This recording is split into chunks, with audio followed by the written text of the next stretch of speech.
I'm overworked. I have so many things going right now, and I have to come up for air from time to time. I wanted to ask you something that you may or may not have thought about. Those of you who have a partner, those of you who know people who are very close in their love relationships, what happens when one dies and the other survives? People are starting, as we're getting older, certainly my generation, the baby boomers, are as we're getting older and older, we are thinking about things this crazy. Um, what I came across, I thought was very interesting. Rita Wilson, who's married to Tom Hanks, said she had two requests for her husband after she had been diagnosed with breast cancer. The first one was, are you ready for this? She said, wait, the first one is, you should be very sad for a long time. That's the first one. And the second, I have to find it. But I thought the first one was disabling. And the second one was throw me a party. It has to be a celebration of life. What do you guys think about all this? First is be very, very sad for a long time. And next, throw me a celebration of life party.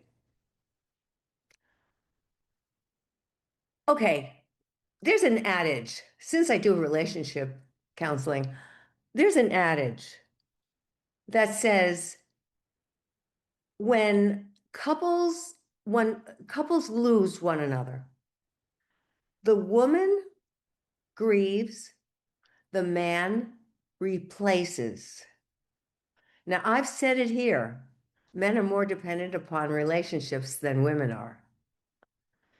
So the woman grieves. And now we just came across statistics from the organization that I'm spokesperson for, the International Council for Men and Boys.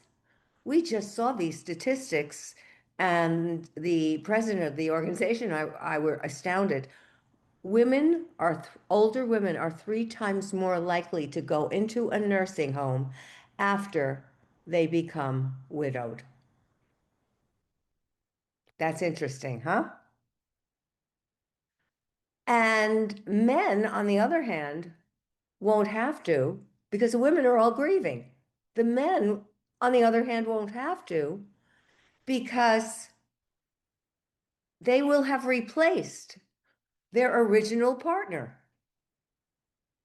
I saw it happen in my condo. There was a kind of really old guy, and he had married a beautiful, beautiful actress. She was gorgeous, and she looked years younger than he. Well, guess what? She suddenly died. He walked around the building looking forlorn.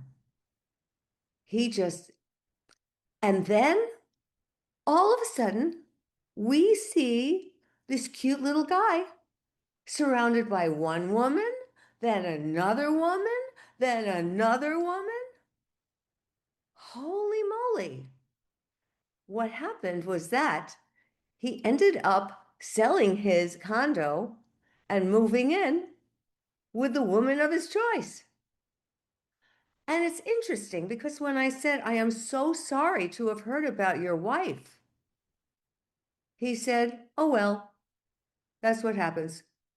He just took it as a matter of course. He and she had both been married several other times, and they were getting on in years, but she was still vital. She was still acting, in the community theaters around. Um, she was beautiful. She was always on a treadmill. And yet, this is the way life goes. When that happens, what would you want your spouse to do?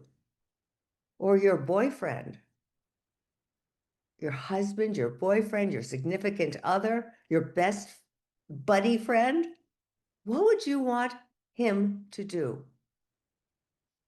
I think it was very telling that Rita Wilson said be said for a very, very long time. Suzanne Summers told her husband, I want you to enjoy every bit of your life. And the last I heard, he was dating her best friend.